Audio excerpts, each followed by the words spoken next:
Hello friends, ఎలా ఉన్నారు అందరూ? నేనైతే బాగున్నానండి. నేను చెప్పాను కదా మీకు సేల్ ఉంది, ఇంకా వంట అనేది కొంచెం ఇబ్బంది అవుతుందంటే మా వారే ఇంకా అన్నీ చూసుకున్నారనమాట. ఆ టైంలో కొంచెం మనకి ఎక్కువ సేల్ అవుతుంది ఉన్నదానికన్నా. ఇంకా ఎక్కువ ఎక్స్పెక్ట్ చేశాను, కానీ అసలు ఎక్కువ అవ్వలేదు. నార్మల్గా అయింది, అంటే మరీ తక్కువ కాదు, మరీ ఎక్కువ కాదు. ఇవన్నీ కూడా పండగ ముందు పెట్టారనుకోండి, ఏ దీపావళి ఏ దసరా ముందు మెగా సేల్ అని అది ఇది పెడతా ఉంటారు కదా, అలాంటివి పెడితే మనకి చాలా యూజ్ అవుతుంది. కానీ ఈ మధ్యన డబ్బులు కూడా కట్ చేసేస్తున్నారు కదా, కొంచెం ఇబ్బందిగా ఉంది, బాధగా ఉంది చాలా. అసలు అవసరమా అన్న రేంజ్కి వెళ్ళిపోతారు కొంతమంది. కానీ నేను ఏమనుకుంటానంటే సచ్చినోడికి వచ్చిందే కట్నం అని ఫీల్ అయిపోతారనమాట, అంతే. ఇప్పుడు టైలరింగ్తో కంపేర్ చేసుకుంటే ఇది చాలా చాలా చాలా బెస్ట్ అండి. దాంతో కంపేర్ చేసుకుంటే నాకు మనీ పరంగా కానీ ఎలా చూసినా కూడా, హార్డ్ వర్క్ పరంగా కానీ చూసినా ఇదే బెస్ట్ అనిపించింది. ఈ డబ్బులు అడగక్కర్లేదు, వాడు ఇచ్చేది 100 అయినా 200 అయినా సరే అకౌంట్లోకి అలా వేసేస్తాడనమాట. అదే బ్లౌజులు కుడితే వీళ్ళు ఎంట పడేసరికి సరిపోతుంది. నాకు ముగ్గురు నలుగురు ఏమీ అనకుండా ఇస్తారు, మిగతా 10 మంది అయితే ఇంకా చెప్పక్కర్లేదు అనమాట. ఇంకొంతమంది సతాయిస్తారు, అంటే ఇలా కుట్టావు అలా కుట్టావు అని. అది కామనే లేండి, ఇంకా కస్టమర్ అన్నాక ఆ మాత్రం ఉంటారు. కానీ డబ్బుల విషయంలోనే ఇబ్బంది పెట్టే వాళ్ళు ఉన్నారు. అలా కంపేర్ చేసి నాకు ఇదే బెస్ట్ అనిపించింది. ఎందుకంటే ఒక సిస్టర్ అడిగారు, ఇంతకీ రివ్యూస్ అనేది ఇవ్వాలా వద్దా, మీ ఒపీనియన్ ఏంటి అని చెప్పమని. అయితే నా ఒపీనియన్ మాత్రం ఇదేనండి, ఎంతో కొంత అయితే వస్తుంది, రాకుండా అయితే ఉండదు. నా ప్రొఫెషనల్ టైలరింగ్తో కంపేర్ చేసుకుంటే చాలా బెస్ట్ అనిపించింది. హార్డ్ వర్క్ కూడా అలాగే ఉంది, కానీ డబ్బుల విషయంలో, మనీ విషయంలో ఎవరిని అడగకుండా వెంటనే వేసేస్తారనమాట. కొన్ని కట్ చేసేసినా ఎటు పోయినా కూడా మామూలుగా అయితే వస్తున్నాయి. అయితే బిర్యానీ చేస్తా అని చెప్పారు, ఒక వీడియో షేర్ చేశాను అనమాట. మనకి చికెన్ 65 బిర్యానీ చూస్తే మాత్రం ఎంత టెంప్టీగా ఉందంటే వీడియోలో, సేమ్ అలాగే చేయండి అన్నారు. అందులో ఒక్క ఐటెం మాత్రం స్కిప్ చేశారు, మా వారికి నచ్చదు, టమాటా వేయటము. వాళ్ళు టమాటా వేశారు, ఈయన వద్దు నాకు నచ్చదని చెప్పి వేయలేదనమాట. ఇంకా ఆయనే కలుపుకున్నారు, ఆయనే చేసుకున్నారు. కనీసం వీడియో కోసమైనా నేను రావాలి కాబట్టి వచ్చాను. సో అదంతా కలిపేసుకున్నారు అనమాట. అంటే మనకి పకోడీ ఎలాగేస్తాము, కార్న్ఫ్లోరు, మిరియాల పౌడర్, ధనియాల పౌడర్, జీలకర్ర అవన్నీ వేసేసి కలిపేసి పెరిగేసి పక్కన పెట్టారు. ఇంకా చేసేసుకున్నారు కూడా, ఎంత బాగుందో. నన్ను ఫ్రైడ్ ఆనియన్స్ కొంచెం ఫ్రై చేయమంటే చేశాను. తర్వాత వచ్చేసి కడాయి తీసుకున్న ఫ్రైడ్ ఆనియన్స్, ఉప్పు, కారం, కొంచెం బిర్యానీ మసాలా, పెరుగు వేసేసి బాగా కలిపేశారు. అల్లం వెల్లుల్లి పేస్ట్ దాంట్లో వేశారు, దీంట్లో ఏం వేయలేదు అనుకుంటా. పచ్చిమిరపకాయలు వేసేసి చికెన్ 65 ఉంది కదా, కొత్తిమీర, పుదీనా. నాకు అసలు నేను చూడలేదండి ఎక్కువ, అసలు వీడియో కోసం వచ్చాను. లేదంటే అన్నీ వేసేసారు, ఏంటంటే మళ్ళీ కొన్ని తీశారు మర్చిపోయి. ఇంక కొంచెం వెనక ముందు అవుతుంది అనమాట చేయటంలో, అంటే రోజు చేయరు కదా, ఎప్పుడో ఒకసారి చేస్తారు కాబట్టి. కడాయి మార్చేయాలండి, అస్సలు బాగాలేదు.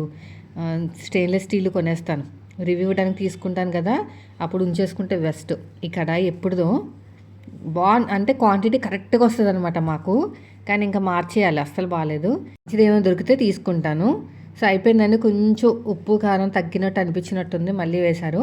ఇప్పుడు మనము బిర్యానీ వాటర్ ఉన్నాయి చూసారు కదా, బిర్యానీ అదే మనం రైస్ ఉడికించిన వాటర్, ఆ వాటర్ వేసుకోవాలి. ఇందులో ఈస్టర్న్ బిర్యానీ మసాలా కూడా వేశారు. ఇప్పుడు ఏం చేయాలంటే ఆ చికెన్ 65 ఉన్నాయి కదా, దీంట్లో వేసేసుకోవాలి ఇవన్నీ కూడా. ఇవన్నీ వేసేసుకుని శుభ్రంగా కలిపేసుకోవాలి. కలుపుకున్న తర్వాత ఆ ఉడికించిన నీళ్ళు వాటర్ ఉంటుంది కదా, ఆ వాటర్ వేసుకోవాలి. వాటర్ వేసుకున్న తర్వాత ముందుగా ఉడకపెట్టేసుకుని వడగట్టేసుకున్నారండి బియ్యాన్ని 80%. చాలా అంటే చాలా బాగుంది తెలుసా, టేస్ట్ అయితే మామూలుగా లేదు. కానీ ప్రాసెస్ లెంతీ ప్రాసెస్ అన్నమాట. అంటే ఈ పకోడీ కోసం ఇదిగో మరీ దగ్గరికి వచ్చి మరీ చూపిస్తున్నాను, నేను పనిలో ఉంటే మీ వాళ్ళకి చెప్పు. పాలల్లో కుంకుమ పువ్వు వేశారనమాట. అలాగా హెల్తీగా ఉన్నది వేసుకుంటే మంచిగా ఉంటుంది, ఇంట్లో చేసేది చాలా హెల్తీగా ఉంటుందని మీ వాళ్ళకి చెప్పని తీసుకొచ్చి మరి నా దగ్గర పెట్టారు. ఇదిగోండి, స్ప్రెడ్ చేసిన తర్వాత మళ్ళీ ఇంకొక లేయర్ వేసుకోవాలి. కింద ఆల్రెడీ ఒక లేయర్ ఉంది కదా, ఇంకొక లేయరు. ఇది అయిపోయిన తర్వాత దీని మీద మళ్ళీ అది పాలు వేసేసుకుని మళ్ళీ ఇదంతా స్ప్రెడ్ చేసేసుకుని తర్వాత ఇంకొక లేయర్ కూడా రైస్ వేసేసుకోవాలి. రైస్ అయితే పర్ఫెక్ట్గా ఉడికింది, అసలు 80% అంటే 80% ఉడికింది, ఏదో కొలత పెట్టి ఉడికించినట్టు. సో దీన్ని కూడా ఇలా వేసేసుకుని కొంచెం పదునుగా ఉండగానే బయటకు తీసేస్తేనే మంచిదండి, ఎందుకంటే వేడికి మళ్ళీ ఉడుకుతుంది. లేదంటే పైన వాటర్ వేసేయాలి, ఆ వేడిదనం పోతుంది అనమాట, చల్ల వాటర్. ఇది ఇలా పెట్టేసుకుని దీని మీద మూత పెట్టేసుకుని 10 నిమిషాలు దమ్ పెట్టేయాలి. ఇప్పుడు చూపిస్తాను చూడండి, అసలు ఎంత బాగుందంటే టేస్ట్ అనేది ఎక్సలెంట్ అనమాట. ఇంకా నెయ్యి కూడా వేశారు దీంట్లో. చాలా చాలా బాగుంది. బయట నుంచి రెస్టారెంట్ తీసుకొస్తే ఎంత ఉంటుందో అంత ఉంది. ముగ్గురు తినేంత క్వాంటిటీది. అంటే మనకి బయట ముగ్గురు ఆర్డర్ ఇస్తారు కదా రెస్టారెంట్లో, అంత క్వాంటిటీ అయింది. ఎంతైతే కష్టపడ్డామో అంతకు మించి టేస్ట్ అనమాట. ఆ కష్టం అంతా ఇంకా మా వారు మర్చిపోయారు, అంత బాగుంది టేస్ట్. అసలు ఒకసారి మీరు కూడా ట్రై చేయండి, ఖచ్చితంగా మీకు నచ్చుతుంది. ఇంకా ఇంత అయిపోయిన తర్వాత ఈ వంటలు చూడండి. వండటం అయితే బాగానే వండుతారు కానీ ఇంకా ఇల్లంతా వంటిల్లంతా కూడా చేసేస్తారనమాట. డిస్టర్బ్ అయిపోతుంది మొత్తం. నేనైతే ఎప్పటికప్పుడు ఆ టిష్యూ క్లాత్ తుడుచుకుంటూ ఉంటాను. అంటే వంట చేసేటప్పుడైనా సరే నాకు ఆగదనమాట మొత్తం అయ్యేదాకా.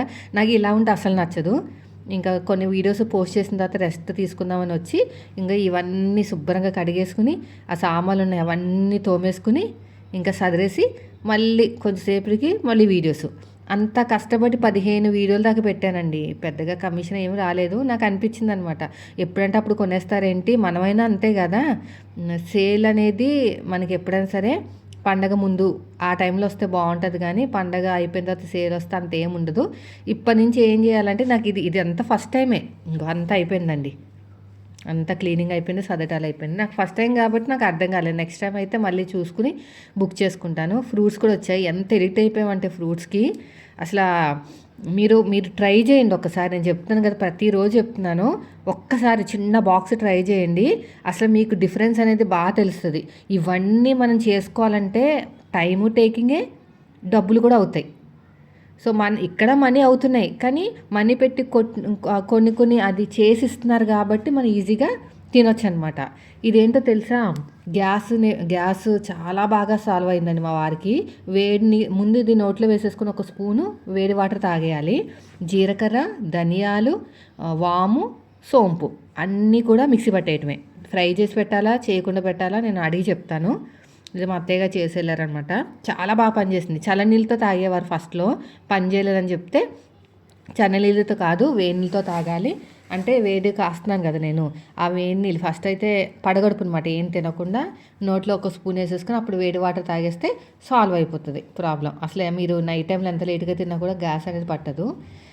ఏమోనండి, పాల ప్యాకెట్కి ఎక్కువ మీగడ రావట్లేదు. ఎంత ట్రై చేసినా కూడా కొన్నే వస్తుంది. ఆ కొంచెం తోటి నెయ్యి చేస్తుంటే పని ఎక్కువ.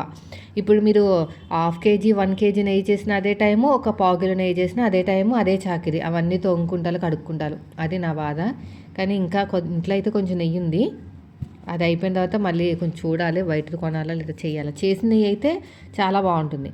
ఇదిగోండి ఒక్క ఫుల్ గ్లాసుడు, నేను చిన్న గ్లాసులు పెట్టాను కానీ మర్చిపోయి ఫుల్ గ్లాసులు, ఇది కూడా మరిగిపోయినాయి. మళ్ళీ నేను చల్లారి పెట్టాను. తర్వాత పాలు వేసేసి చిక్కటి పాలు టీ అయితే పెట్టేస్తున్నా. అయితే అన్న చెప్పాను కదండి, ఒక సిస్టర్ అడిగారని రివ్యూస్ చేయొచ్చా అని. చెయ్యండి, మొత్తం దాని మీద డిపెండ్ అవ్వాలి అనుకోకండి. మీకు ఏ పని లేకపోతే దాని మీద డిపెండ్ అవ్వండి. వాడు ఎంతో కొంత కట్ చేసినా ఎంతో కొంత వేస్తాడు కదా. మనం పెట్టుబడి ఏం పెడుతున్నాం ఇక్కడ, హార్డ్ వర్క్. అప్పుడప్పుడు కొంచెం రిటర్న్ ప్రాబ్లమ్స్ వస్తాయి. నేను పెద్ద బకెట్ది బుక్ చేశాను కదా, అదే కొంచెం ప్రాబ్లం అయింది. అది రిటర్న్ వెళ్ళట్లేదు. కస్టమర్ కేర్ కాల్ చేశాను, పంపిస్తామన్నారు. ఇంకా 3 రోజులు అయిపోయింది. మరి వాళ్ళు ఎప్పుడు వచ్చి పంపిస్తారో తెలీదు, చూడాలి. వాళ్ళు కానీ తీసుకెళ్ళిపోతే నాకు అదొక ప్రాబ్లం సాల్వ్ అయినట్టు, లేదంటే మనమే వాడుకోవాలి. ఏం చేస్తాం, ఏం చేయలేం కదా. ఇంకొక నైట్ చేతికి పడేటట్టు ఉంది. అంటే కలర్ డిఫరెంట్ వచ్చింది. నా పొరపాటు వల్ల జరిగిందిలేండి. కలర్ చూసుకోకుండా రిటర్న్ పెట్టేశాను కంగారులో. వాళ్ళమ్మ రిజెక్ట్ చేసేసారు, కలర్ మ్యాచ్ అవ్వట్లేదని. కలర్ మ్యాచ్ అవ్వట్లేదని నేను పెట్టాలి కదా, అది మర్చిపోయాను, క్వాలిటీ ఇష్యూ అని పెట్టాను. సో ఇక్కడ చూడండి, కానీ బాగుంది నైటీ. అంటే మనకి ఫ్రంట్లో స్మోకింగ్ వర్క్ అని వస్తుంది కదా, ఎలాస్టిక్ వేసి, అదనమాట. బాగుంది కానీ మరీ హ్యాండ్స్ అనేవి చంకలోతుకి వెళ్ళిపోయినాయి. నాకు మా చేతులు ఎత్తినప్పుడు ఇబ్బంది ఉంటుంది కదా, అందుకని ఆలోచిస్తున్నాను, లేదంటే నేను ఉంచుకునేదాన్ని. చాలా ఫిట్టింగ్ చాలా పర్ఫెక్ట్గా ఉంది. చూద్దాం. ఇది టమాటా చారు చేయమని 4 రోజుల నుంచి మా వర్డ్ అయితే మామూలుగా టార్చర్ పెట్టట్లేదండి. టమాటా చారు అని. నాకు కొంచెం బిజీగా ఉండటం వల్ల చేయలేదు. ఇప్పుడు చేద్దామని చెప్పేసి టమాటాలు కట్ చేసి వాటర్ వేసేసి చింతపండు వేసేసి ఒక 4 ఏం అక్కర్లేదు, ఒక 2-3 విజిల్స్ చాలు. మిక్సీ పట్టేయాలి. మిక్సీ పట్టేస్తే మనకి లిక్విడ్గా తయారవుతుంది కదా. కొంచెం వేడి చేసేసి, అంటే కొంచెం మరిగించేసి తాలింపు పెట్టేయటమే. దాంట్లో రసం పౌడర్ వేసుకోవాలి. ఇప్పుడు టైం వచ్చేసి 8:15 ఎంతో అయిందండి. ఎండ చూసారా ఎంత బీభత్సంగా వచ్చిందో. నిన్నైతే ఇంకా ఎక్కువే ఉంది. ఆంధ్ర సైడ్ కొంచెము ఏదో చల్లగా ఉందని విన్నాను. మరి అసలు ఇంతకీ మీరు ఎక్కడి నుంచి వీడియో చూస్తున్నారో ఒకసారి అయితే మెసేజ్ చేయండి. నేను చాలా రోజుల నుంచి అడుగుదాం అనుకుంటున్నాను. చాలామంది నన్ను అడిగారు, మీరు ఎక్కడుంటారక్క, మీరు ఉండేది ఎక్కడ అని. కానీ నేను ఎప్పుడు మిమ్మల్ని అడగలేదు. మీరు ఎక్కడి నుంచి చూస్తున్నారో ఒక్కసారి మెసేజ్ చేయండి. నేను వీడియో మధ్యలో అడిగాను కాబట్టి నాకు తెలిసిపోతుంది ఎవరెవరు లాంగ్ వీడియోస్ మనల్ని ఫాలో అవుతున్నారో. పర్లేదులేండి, ఈ మధ్యన ఇదివరకు అయితే ఒక 3 నెలల వరకు మొత్తానికి వదిలేసాను కదా, టైం లేదని. ఈ మధ్యన మా వారు కూడా బాగా ప్రెషర్ పెడుతున్నారనమాట. అలా వదిలేస్తే ఎలా చెప్పు, ఎంతో కొంత ఎక్స్పెక్టేషన్ పెట్టుకుంటారు కదా. ఆ స్టిచ్చింగ్ వదలొద్దు, ఈ వ్లాగ్స్ వదలొద్దు. ఇష్టపడే వాళ్ళు ఉన్నప్పుడు మనం వీలు చూసుకుని పెట్టుకోవాలి అని. అందుకని మెమరీ లేదని కొంత వదిలేశాను. కానీ ఇప్పుడైతే నేను వీడియోస్ కొన్ని డిలీట్ చేశాను కదా, చాలా మంచి మెమరీ వచ్చింది. ఎప్పటికప్పుడు మ్యాక్సిమము ఏ రోజుకి ఆ రోజు షూట్ చేస్తున్నాను కదా, ఇంకా రేపటి నుంచి ఏంటంటే 1 డే బిఫోర్ అడ్వాన్స్గా బుక్ చేసుకుని పెట్టుకోవాలంటే బాగుంటుందని నేను అనుకుంటున్నాను. నాకు హడావిడి అయిపోతుందని. చూడాలి, ఒకరోజు ముందు ఎడిటింగ్లు అవన్నీ చేసేసుకుని స్కెడ్యూల్ పెట్టేసుకుంటే సరిపోతుంది. ఇవి బట్టలు అదే అండి, ఇవి బెడ్షీట్లు అవన్నీ అనమాట. ఇంకా కొన్ని ఉన్నాయి, అవన్నీ వేస్తున్నాను. అసలు ఆ బట్టలు ఉతకడానికి మిషన్ ఉంది కదా, అలాగే బట్టలు మడత పెట్టడానికి కూడా మిషన్ ఉంటే బాగుండేమో అనిపిస్తుంది ఒక్కొక్కసారి. అసలు బట్టలు మడత పెట్టాలంటే నాకు ఎంత పనిగా ఉంటుందంటే, ఫస్ట్ నుంచి అంతేనండి. ఎంత అన్నిట్లో ఫాస్ట్గా ఉంటుంది కదా, ఆ బట్టలు మడత పెట్టేటప్పుడు మాత్రం అబ్బా ఇన్ని మడత పెట్టాలా అని. నిన్న మొన్న 2 రోజులు కూడా బిజీ ఉండటం వల్ల మడత పెట్టలేదు. ఎన్ని కుప్పలుగా ఉన్నాయి. మా వాడైతే నా ప్యాంట్లు లేవు, నా షర్ట్లు లేవు అని ఒకటే గోల. ఇంకా ఇప్పుడు అన్నీ ఫోల్డ్ చేసుకుంటూ కూర్చున్నాను అనమాట. చాలా ఎక్కువ ఉన్నాయి. అలా ఏమైనా మిషన్ ఉంటే బాగుంది అనిపించింది నాకైతే. అయినా ఇంట్లో పని ఎంత చేసినా ఇంకా ఉంటూనే ఉంటుందండి బాబోయ్. ఆ వర్కింగ్ ఉమెన్స్ ఎలా చేస్తున్నారు ఏంటి నాకైతే అర్థం కావట్లేదు. నేను వర్కింగ్ ఉమెన్ ఉన్నప్పుడైతే చిన్న బాబు లేడు, పెద్ద బాబు ఒక్కడే ఉన్నాడు. అది కూడా నేను ఒక 6 నెలలు, ఆడు పుట్టిన 6 నెలల వరకే వర్క్ చేశాను. తర్వాత ఇంకొక 6 నెలలు, మొత్తానికి 1 ఇయర్ చేశాను అంతే. అంతకంటే ముందైతే ఇంకా పిల్లలు లేరు, అప్పుడు పర్లేదు. కానీ ఇలాంటి సిచ్యువేషన్లు, ఇంత ఇద్దరు పిల్లల్ని పెట్టుకుని బయటికి వెళ్ళి వర్క్ చేయాలంటే మాత్రం మామూలు విషయం కాదనిపించింది. పిల్లలు కూడా పాడైపోతారండి. నేను ఇప్పుడు ఇలా కూర్చోబెట్టి ఇంట్లో చదివించి ఎక్కడికి బయటకు పంపకుండా, ఎప్పుడు బయటికి వెళ్ళినా కూడా మళ్ళీ ఎక్కడికి వెళ్ళారు, ఏం చేస్తున్నారు, సరిగ్గా ఆడుకుంటున్నారు లేదా అన్నీ చెక్ చేసుకుంటేనే మన వాళ్ళు కొంచెం బాగున్నారు. మరి వర్కింగ్ ఉమెన్స్ ఎలా మేనేజ్ చేస్తున్నారు ఏంటో నాకు అర్థం కావట్లేదు ఇప్పటికీ కూడా. నేను ఒకరిద్దరిని చూశాను, మరి ఇలాగా చెప్తున్నాను అనుకోకండి. వాళ్ళు ఎంతసేపు వాళ్ళ సంపాదన అదే జాబు సంపాదన అంతే. పిల్లలు ఏమైపోతున్నారని కూడా పట్టించుకోవట్లేదండి. అసలు మనం సంపాదించేసి పెట్టేది ఎవరికి, పిల్లలకే కదా. ఊర్ల మీద తిరగడాలు, ఆ పిల్లల్ని వేసుకుని తిరగడాలు, సైకిల్ మీద తిరగడాలు, ఇంకెంతసేపు తిరగడమే. చదివే తక్కువ, చెడిపోతారు పిల్లలు. మెయిన్ వచ్చేసి బ్యాడ్ హ్యాబిట్స్ ఒకటి.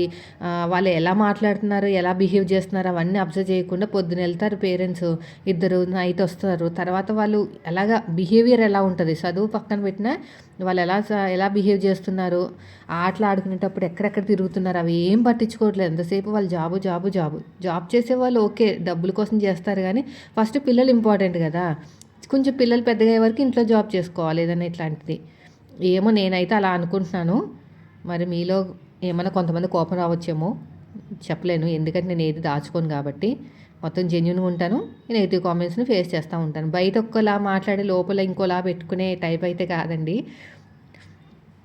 అందుకని ఓపెన్గా మాట్లాడుతున్నాను అనమాట. చిన్నపిల్లలు ఉన్నప్పుడు మ్యాక్సిమం ఫినాన్షియల్ ప్రాబ్లం ఉంటే మాత్రం ఖచ్చితంగా మీరు ఏం చేస్తారంటే ఇంట్లో ఉండే వర్క్ని మ్యాక్సిమం ట్రై చేయండి. పిల్లలు పెద్దగైనంత వరకు అయినా సరే.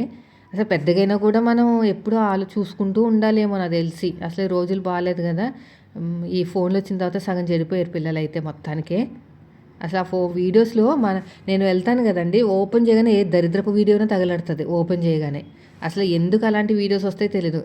నా పని నేను చేసుకుని బయటకు వచ్చేస్తాను అంతే. ఆ ఇన్స్టాగ్రామ్ అయితే ఇంకా దారుణం అనమాట. అసలు ఎంత దారుణంగా తయారైందంటే, అది గాని పోతే సగం పీడ పోతుంది అనిపిస్తుంది. కానీ మళ్ళీ దాని మీదే కదా అందరూ బతికేది. చాలామంది బిజినెస్ వాళ్ళు 50% బిజినెస్ వాళ్ళందరూ కూడా ఇన్స్టాగ్రామ్ మీదే బతుకుతున్నారు. ఇంకొంతమంది ఏంటంటే ఇట్లాంటి పనికిమాలిన వీడియోస్ చేసి బతుకుతున్నారు. లాస్ట్కి ఏదో ఒకటి అవుతుందిలేండి. ఇంత ఎక్కువ చెత్త ఎక్కువైపోతే తీసి పాడేస్తారు మొత్తానికి. ఎన్ని ఉన్నాయో బట్టలు అవన్నీ మడత పెట్టేసి సదిరేసి ఇంకా ఫ్రెష్ అప్ అయిపోయిన తర్వాత కర్రీ అయితే ఇంకా చేయలేదు. ఈ వీడియో షూట్ చేసేసరికి ఇంకా కర్రీ కంప్లీట్ అవ్వలేదు. రైస్ అయిపోయింది, టిఫిన్ కూడా అయిపోయింది. పొంగల్ చేశానండి, ఎలా చేశాను చెప్తాను మీకు. అంతలోపు అక్కడ టమాటా చారు మరుగుతుందనమాట. అసలు నాకేమనిపిస్తుంది తెలుసా, ఈ సమ్మర్లో ఒక్క 20 మీటర్స్ లైనింగ్ తీసేసుకొని, లైనింగ్ కాదు అది కాటన్ క్లాత్లు తీసేసుకొని ఒక 6 జతలు కుట్టేసుకొని ఈ నెలంతా, అంటే ఒక నెల 2 నెలల సమ్మర్ ఉంటుంది కదా, ఈ 2 months కూడా అవే డ్రెస్సులు వేసుకుంటే ఎంత కన్వీనియంట్గా ఉంటుందో అనిపిస్తుంది. నెక్స్ట్ ఇయర్ ప్లాన్ వేయాలండి. ఇన్ని బట్టలున్నా కూడా నా చెయ్యి అంతా కూడా కాటన్ వైపుకి వెళ్తుంది అనమాట. ఒక 4-3 ఉన్నాయి, ఎంతసేపు అవే వేసుకుంటా ఉంటాను, అంత కన్వీనియంట్గా ఉంటుంది. నాకు ఇప్పుడు అనిపించింది ఒక్క 20 మీటర్లు బుక్ చేసుకోవచ్చు మంచిగా. ప్యూర్ కాటన్ ఉంటే మనకి మీషోలో కూడా ప్యూర్ కాటన్ దొరుకుతున్నాయి, బయట కూడా ఉంటున్నాయి. మీషోలో తీసుకుని అలా కుట్టుకుంటే కొంచెం జెన్యున్గా ఉంటుంది కదా మన వాళ్ళకి, చూసే వాళ్ళకి. అందుకని ఈ మధ్యన అదే ప్రిఫర్ చేస్తున్నాను అనమాట. నాకు ఎప్పటి నుంచో ఒక కోరిక ఉందండి, అది సక్సెస్ అవుతుందో లేదా అనేదే భయం వేస్తుంది. రీసెల్లింగ్ మీషోలో పైపింగ్ క్లాతులు కుట్టి చాలామంది పైపింగ్ రావట్లేదు, ఇంకొంతమంది బ్లౌజ్ ప్యాటర్న్స్ అడుగుతున్నారు. అవన్నీ సేల్ చేద్దాం మీషోలో అయితే మీకు షిప్పింగ్ ఛార్జెస్ పడవన్నమాట. అదే బయట అనుకోండి, నేను సపరేట్గా ఇలాగ పంపిస్తానంటే మీకు షిప్పింగ్ ఛార్జెస్ మీకే తీసుకోవాల్సి వస్తుంది. అప్ అండ్ డౌన్ అది కూడా ఎక్కువ, 160-170 ఉంటుంది, ఎక్కువ అనమాట. చాలా ఎక్కువ పడుతుంది. అదే ఆలోచిస్తున్నాను నేను. మీషోలో పెడితే రిటర్న్స్ వస్తే మాత్రం మొత్తానికే లాస్, నాకు మామూలు లాస్ కాదు. చూడాలండి, ఏదొక్కటి ప్లాన్ వేయాలి. షిప్పింగ్ ఛార్జెస్ నేను పెట్టుకున్నా ఒక పెద్ద ఏమంటారు కిట్ లాగా చేసేయాలన్నమాట. అంటే అన్ని రకాల బ్లౌజులు కటింగ్లు, పైపింగ్ క్లాతులు, వాటి గురించి మొత్తానికి ఒక కిట్ లాగా తయారు చేసేసి సేల్ కింద పెట్టాలి, అదైనా చేయాలి. ఇదంతా నాకు ఫ్యూచర్ ప్లానింగ్ అనమాట. నాకు ఎప్పటి నుంచో కోరిక. ఆ మీషోలో రిటర్న్ కోసమే ఆలోచిస్తున్నాను. మనకి ఫ్రెండ్లీ బడ్జెట్లో దొరికేస్తుంది, కానీ ఏంటంటే మెయిన్ ప్రాబ్లం వచ్చేసి రిటర్న్స్ వస్తే కనుక నాకు మళ్ళీ అసలు శ్రమ పోయినా పర్లేదు, కానీ మన హార్డ్ వర్క్ పోయినా పర్లేదు, కానీ మనీ పోతే నాకు కొంచెం బాధ అనిపిస్తుంది. శ్రమ పోతే ఈరోజు కాకపోతే రేపైనా మళ్ళీ సక్సెస్ అవ్వచ్చని. మరి డబ్బులు పోతే రావండి బాబు. ప్రతీది రిటర్న్ వచ్చేస్తే మనమే డబ్బులు కట్టాలంటే కష్టం కదా. ఇది పొంగల్ చేస్తున్నానండి. ఫస్ట్ పెసరపప్పు ఒక గ్లాసుడేమో రైస్ వచ్చేసి రేషన్ బియ్యం అయితే బాగుంటుంది. మా ఇంట్లో లేదు కాబట్టి మామూలు బియ్యం వేసాను. ఫస్ట్ ఫ్రై చేసుకోవాలి. దీన్ని ఇంకా బియ్యాన్ని కలిపి బాగా క్లీన్ చేయాలన్నమాట. ఇది ఫ్రై చేసిన పెసరపప్పు, నానబెట్టిన బియ్యం నానబెట్టాను, దాంట్లోకి వేసేసి బాగా కలిపేసిన తర్వాత మనం తాలింపు పెట్టుకోవాలి. నెయ్యితో తాలింపు పెట్టాలి. ఎలా అంటే జీలకర్ర, పచ్చిమిర్చి, మిరియాలు బాగా దంచేసుకోవాలి. కచ్చా బిచ్చా కింద దంచుకోవాలి, మరీ మెత్తగా కాదు, మిక్సీలో కాదు, బయట. బాగా కలిపేసుకుని అది ఫ్రై చేసేసుకున్న తర్వాత మనం ఏం వేసుకోవాలంటే బిర్యానీ ఆకు వేసుకోవాలి. అప్పుడు వాటర్ ఎక్కువ క్వాంటిటీ వేసుకోవాలి, 1:3 రేషియో అయినా పర్లేదు. 2 విజిల్స్ వేపిస్తే పొంగల్ రెడీ అయిపోతుంది. ఇక్కడ ఏమైందంటే క్వాంటిటీ ఎక్కువైపోయింది నాకు, అంటే పెద్ద గ్లాస్ తీసేసుకున్నాను మిస్టేక్లో, ఎక్కువైపోయింది. అంటే ఎందుకంటే బాబు తింటాడు కదా మధ్యాహ్నం అయినా సరే అని అలా చేశాను అనమాట. కానీ క్వాంటిటీ ఇంకా ఎక్కువైపోయింది. ఇప్పుడు నెయ్యి వేసానండి. ఈ నెయ్యి ఇంట్లో చేసిన నెయ్యే. ముందుగా అక్కడ కచ్చా బిచ్చ కింద కొట్టేసుకున్నాను అనమాట. చెప్పాను కదా, జీలకర్ర, పచ్చిమిర్చి, దాని పేరేంటి, మిరియాలు, ఇది కరివేపాకు, బిర్యానీ ఆకు, అంతే. వాటర్ వేసేస్తాను. అంత క్వాంటిటీ అని ఏం లేదు, కొంచెం మాకు తెలిసిపోతుంది కదా, ఎప్పుడు వండుకుంటాం కదా. ఇంత వేసేసుకున్న తర్వాత ఉప్పు వేసేసుకుని బాగా మరగాలండి. అప్పట్లోపు నేను తాలింపు పెట్టేసుకుంటాను.